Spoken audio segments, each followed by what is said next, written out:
Hello everyone, I'm here with one small documentary uh, related to marketing. Well, maybe all of you don't know about marketing, its evolution, from where it came. So, I have brought here some small information related to marketing, its evolution, from where it started. And the first one here is self sufficient. Well, before the marketing was established, the first stage is self-sufficient. So during those stages, as the concept of marketing was totally absent because each family was self-sufficient. The human beings were nothing more than hunting and gathering food. They hunted wild animals, collected the fruits and roots for their own family. They had neither to sell nor to buy any goods. They consumed what they produced. It said that it was self-sufficient stage. After this self-sufficient stage, there come another stage, that is exchange-oriented stage. As slowly the population grew up, people started to produce more than what they needed. The surplus goods were exchanged in terms of goods needed to those who had surplus and ready to exchange. This exchanging system was also known as barter system. Early people felt very difficulties in order to search product who were ready to exchange with them. So they started to bring all the surplus product at a central place where they could trade easily. Later on, that place got developed as a local market, but that system was very inconvenient, time consuming, and had measurement problem. They suffered a lot from those problems. To exchange those goods to satisfy their needs and desire. So they thought to avoid those problems. As a result, they invented the coin. The coin solved all the problems in the exchange of goods because the coin or money could easily measure the value of all kind of product through kilogram, meter and liter, etc. And slowly the third stage that arises, that is production oriented stage. Here in this stage, once this stage was developed after the industrial revolution in the world, at that stage producers believed if the product are good and have reasonable price with wide availability, customer will buy the goods with little marketing effort. It was based on the premise that customers knew the competing brand and therefore no promotion effort were necessary. The primary focus was done under this stage was to produce more goods through the high production efficiency. They thought high efficiency production could maintain the lower production cost. As a result, there was no problem of selling.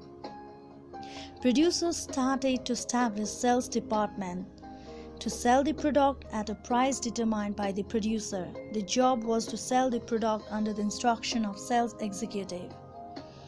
And now here come the fourth stage, that was sales oriented stage.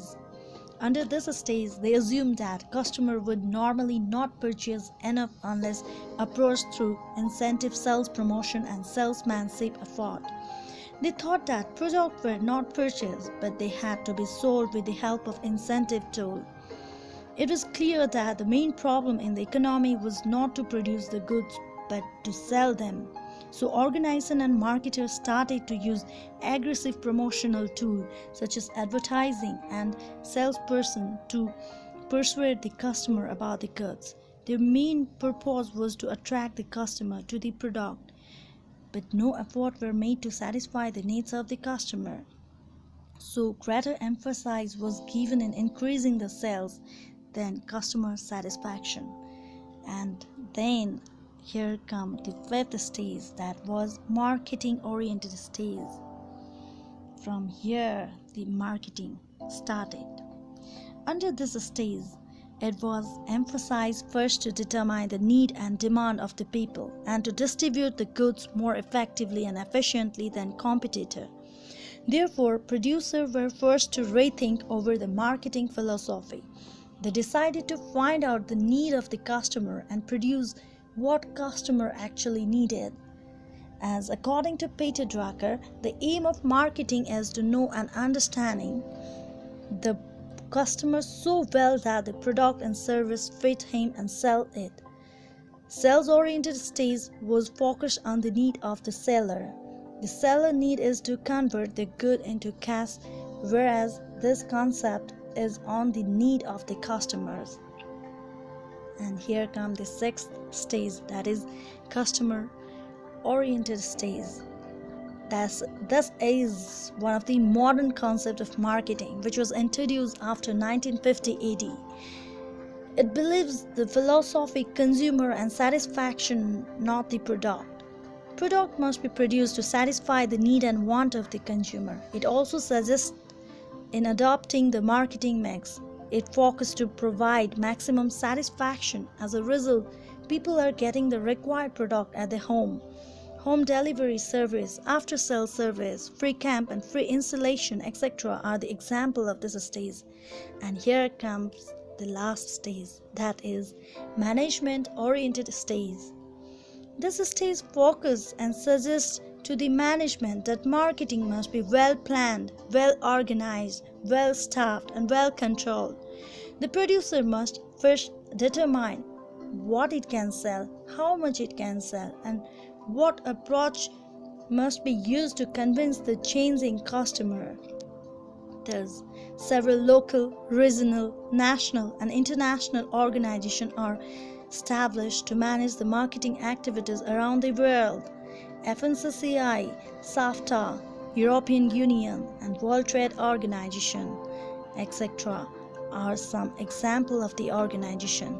These organizations are operating different activities to manage the marketing around the world.